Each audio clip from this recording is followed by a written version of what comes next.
Bawat tao sa mundo ay mayroong pinagdadaanan. Ang 4th-year BS Psychology student na si Carmela, malaking hamon sa kanya ang pagharap sa iba't ibang taong mayroong pinagdaraanan. Kaya sa kursong ito, patatagan daw ng loob ang labanan. It's something na we should be mindful about kasi it affects nga po all aspects po of life. So it's okay po to take a rest.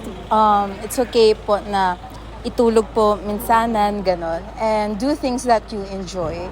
Ang 51 anyos naman na si Nanay Rose, pagbabudget ng kanilang pambili ng pagkain ang madalas niyang problema. Malaking ngayon, pagka-stress yung sa pagtitinda. Kasi sobrang tumal.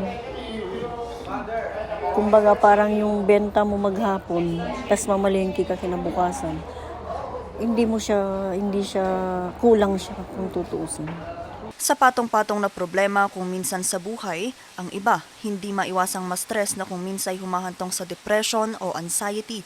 And most common reasons would be family conflicts, financial difficulties, pwedeng relationship difficulties as well, tapos stress, so overall stress in general po. Bagamat tumataas ang bilang ng mga Pilipinong nakakaranas ng mental health problems noong kasagsagan ng COVID-19 pandemic, hindi bumaba ang bilang na ito pagdating sa mga kabataan. Sa datos ng Department of Health, nasa 3.6 milyong Pilipino ang nakakaranas ng mental health problem. Sa Department of Psychiatry ng Baguio General Hospital and Medical Center, karamihan sa mga lumalapit sa kanila ay mga kabataan. Dito kasi sa culture natin sa Pilipinas, medyo hindi pa masyado na pag-uusapan talaga ang mental health. Medyo tabu pa siya or stigmatized kumbaga.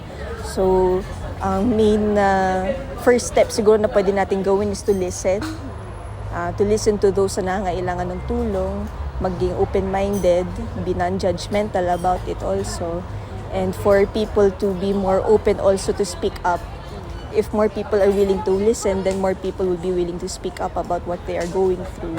Karamihan sa mga ito problemado kung paano ito re-resolbahin o walang coping mechanism o kakayahan para mailabas ang bigat na pinagdaraanan. Kaya para makalimutan kahit saglit ang mga problemang ito at mailabas ang stress, samot-saring palaro ang inihanda ng Psychiatry Department ng Pagamutan sa pagdiriwang ng World Mental Health Day. It's a way of distressing, of releasing stress, of expressing also.